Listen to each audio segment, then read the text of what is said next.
Oke, selamat pagi. Hari ini kita sambung topik ini, kronologi pendudukan British di Pulau Pinang lah. Jadi cerita ini kita akan tengok macam mana British mula bertapak di salah satu negeri selat yang pertama, yaitu Pulau Pinang.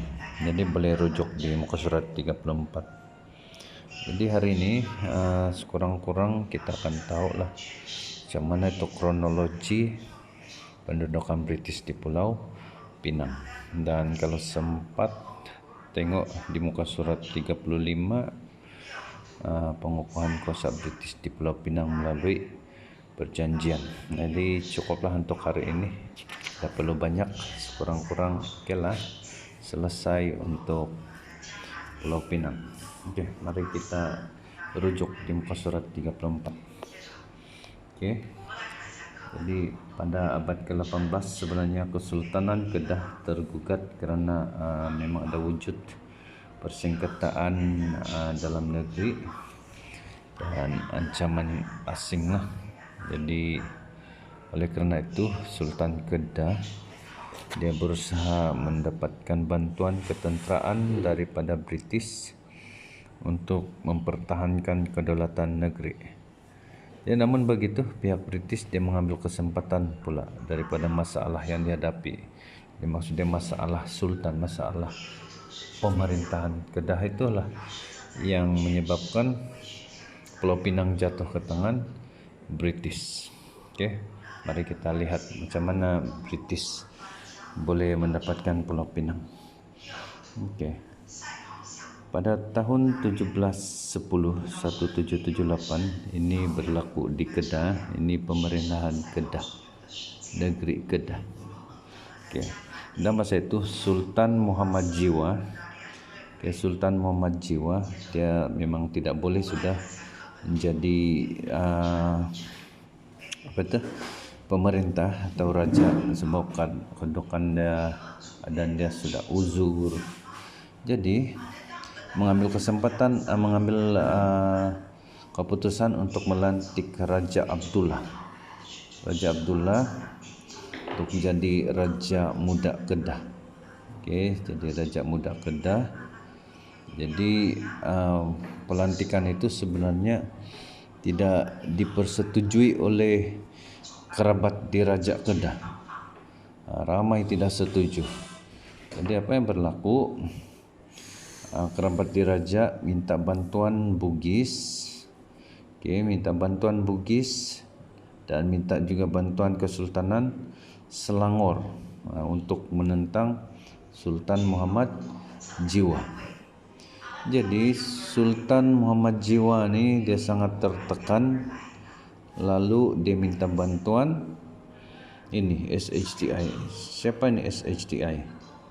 SHTI ini ialah British lah, Syarikat Hindia Timur Inggeris yang selalu datang di mana?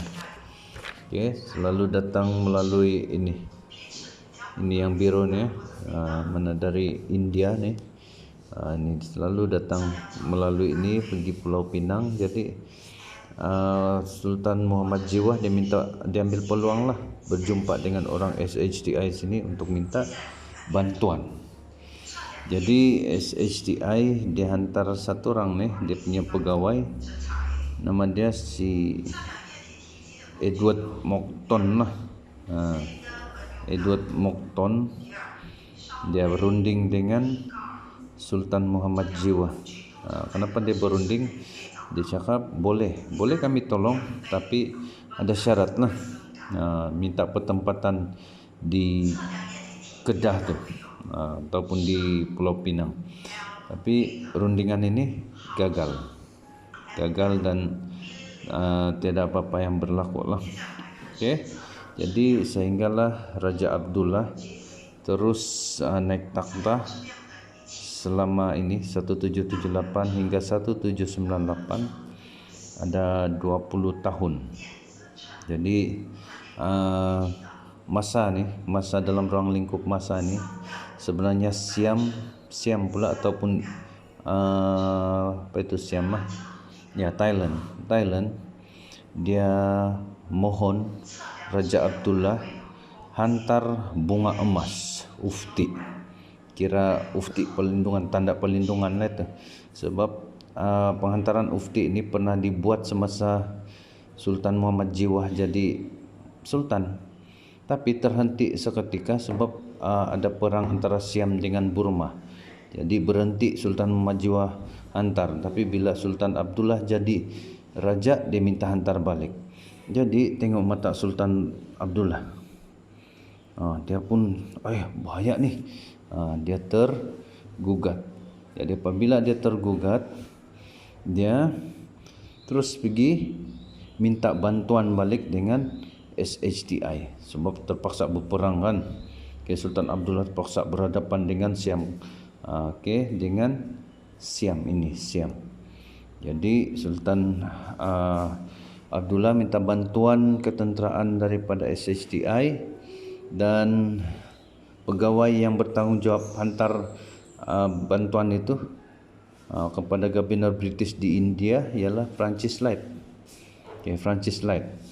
Jadi sampai di sampai di India, sebenarnya ini Francis Light, tengok dia punya senyuman. Dia guna tipu helah lah. Sebab dia cakap dengan Sultan Abdullah, boleh saya tolong, tapi bagi kami kebenaran untuk buka pertempatan di Pulau Pinang. Di sini pagi dia minta kebenaran buka di Pulau Pinang.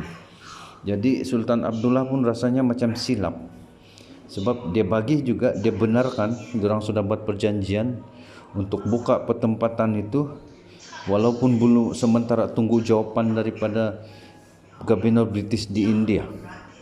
Jadi belum pun dapat jawapan tapi sudah ada perjanjian. Itulah silap dia tu. Jadi akhirnya Francis Light dengan itu dia sudah terus dia pergi buka di sana Pulau Pinang, walaupun belum lagi ada jawapan daripada Gubernur. Jadi of course lah Raja Abdullah pun sangat marah, dan bila sudah marah begitu, British pun semakin